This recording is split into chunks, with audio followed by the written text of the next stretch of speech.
Good morning. It is 6:49 a.m. on Friday, August 9th, 2019. I am Christiana Ellis. I just got up. This is 5 more minutes. So, I had a doctor's appointment yesterday just to check up. No big deal. Nothing really of interest to report. But it was in the afternoon, and part of the arrangement required me to be fasting so that I could get some blood work done. And as you may or may not know, certain blood work samples are affected and altered if you have recently eaten. And so this is nothing unexpected. It was just that more often, I think, on days where that has been required of me, I scheduled my appointment in the morning. And so I was just thinking, my appointment's at 1:40 in the afternoon. Probably won't get out of there until, somewhere after 2:30. That's nothing. I can go that long without eating, no problem. And the real truth, of course, is that it wasn't a problem. It was just, I got hungry. And it's one of those things, though, that reminds me of back when I was more religious than I am now.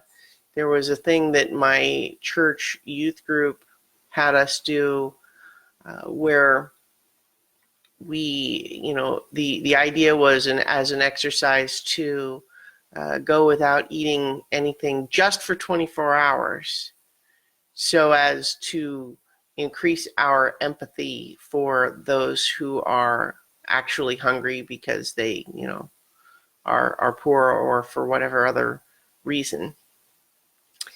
And thinking back on that, I kind of have mixed feelings because, of course, fasting for 24 hours is certainly enough to make you feel hungry. Yesterday for me, let's see, I had eaten at about 10 p.m. And so by the time I was able to actually get home and eat something was probably 3:30-ish. And so, not even a full 24 hours, but certainly longer than you might normally go without eating if you didn't have some reason not to. And obviously, I was hungry and I was in kind of a complaining mood about it. But of course, there was no actual danger or really any problem other than just feeling hungry and inclined to complain about it. But just thinking about the idea of how to teach empathy for those who are really having real struggles. Because I know that for me, when I did it, thinking back, I don't know if I think that it actually did increase my empathy for anyone else so much as it felt like an interesting challenge for me. And then when I was hungry, it was me that was hungry. And I don't know that at least the way that it was executed then really had the effect they were going for. But then again, I don't know how you teach teenagers empathy. If they don't have it naturally, and I think that not everyone always does, or at least it's a mixture, that's a struggle. But I'm not sure that particular exercise did it. So in any event, just having to be a little bit hungry yesterday had me thinking about that. Just because, I was in a complaining mood, but of course I understand really that it was, nothing compared to people who are actually experiencing hardship. And yet it does, of course, raise this whole question in my mind. So I don't know, maybe there's a degree to which it did produce some empathy after all.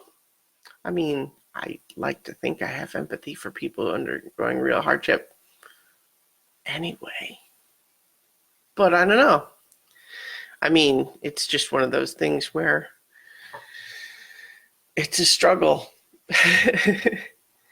In any event, I think that I am already running late, so I actually can't belabor the point right now. But that's interesting. Yeah, Kimberly in the comments, as a first responder, saying supervisor says you can't teach empathy. It's actually a job skill for us.